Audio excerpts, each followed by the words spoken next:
বাংলাদেশে বিত্তবান মানুষ আছে, আল্লাহ রাব্বুল আলামিন যাদেরকে অনেক ধন সম্পদ দিয়েছেন, তাদেরকে আমরা বলবো আপনাদের সম্পদ থেকে যারা দেশের সুবিধা বঞ্চিত মানুষ আছে, গরিব মানুষ আছে, যারা শীতে কষ্ট পাচ্ছে, তাদের দিকে আপনারা তাকাবেন।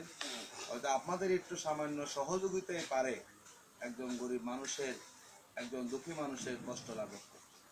সম্মানিত মুরব্বিয়ান এখানে আছেন, আমরা বেশি কথা এখানে বলবো না, শুধু আপনারা আমাদের জন্য দোয়া করবেন। আমরা দোয়া নেওয়ার জন্য এসেছি।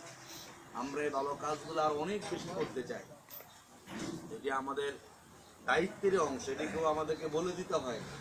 আমরা নিজেরাই নিজ উদ্যোগেই এই কাজগুলো আমরা করার চেষ্টা করছি। কিন্তু যারা এখন আমাদের রাষ্ট্র ক্ষমতা আছেন, তারা একটু আমাদেরকে অপছন্দ করেন বেশি। তারা আমাদের এই ভালো কাজগুলোকে তারা সহ্য করতে পারেন না। এই জন্যই তারা, যাতে করে আপনাদের সাথে আমরা এরকম কম্বল দিয়ে না আসতে পারি, শীতবস্ত্র না আসতে পারি, নানাভাবে তারা আমাদেরকে প্রতিবন্ধকতা সৃষ্টি করার চেষ্টা করছে। এত কিছুর মধ্যে আমরা মনে করছি না আমাদের অসহায় মানুষের, গরিব মানুষের পাশে আমাদের দাঁড়াতেই হবে। আমরা আমাদের ইসলাম আমাদেরকে শিখিয়েছে, ইসলামের সেই শিক্ষা থেকে মানবিক দায়িত্ববোধ যেটি আছে, সেই দিকে আমরা শত প্রতিকূলতার মারিয়েও আমরা আপনাদের সামনে এসেছি। আপনারা আমাদের জন্য দোয়া করবেন।